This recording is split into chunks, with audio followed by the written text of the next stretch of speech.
Welcome to your very first tutorial on beginning HTML.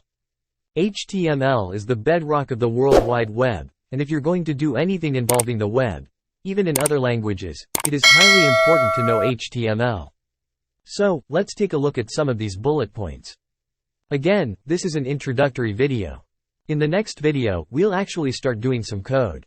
Now, as you can see in the first bullet point, HTML stands for Hypertext Markup Language.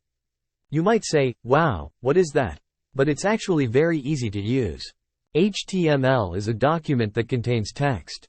That's it. It's very easy to read, unlike Java, which kind of reads like hieroglyphics. HTML is just a document that contains text, similar to Microsoft Word or even Notepad or WordPad. So, again, it's very easy to read. Once you've created your HTML document, web browsers can read and display documents that contain HTML.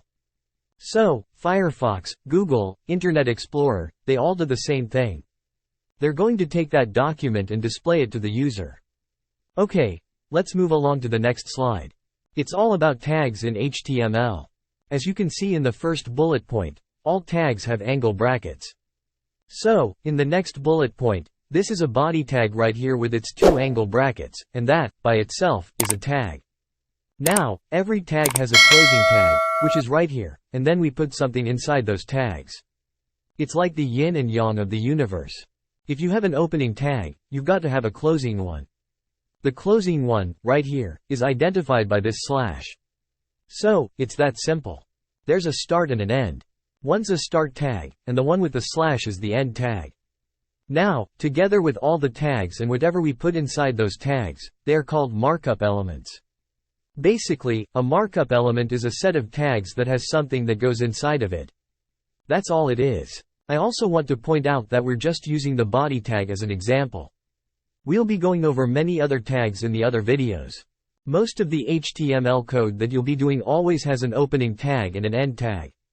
But there are a few tags where you don't need to have an end tag, and those are called empty elements. We can see this in the next bullet point. If you look at this particular type of tag, it has BR, which stands for a line break. That means you're basically putting spaces between your lines. That's all that does, but we don't need to put anything inside it. It's just creating a line break, so it doesn't need an end tag. That's why it's called an empty element. So, that's basically it. It's those two types of elements that we're going to be dealing with. Now, you might be asking, what do I need to download for this series? The answer is nothing. All you have to use is Notepad. Remember, an HTML document is simply a text file. So, all we really need for this series is Notepad. If you want to use another type of text editor, that's certainly fine. You can use Notepad++ if you want to follow along. If you want to go ahead and use other solutions such as Visual Studio or Dreamweaver to follow along in the entire series, you can certainly do that as well. But I'm just going to be using Visual Studio Code. Okay, I will see you guys in the next video where we will do our hands-on development.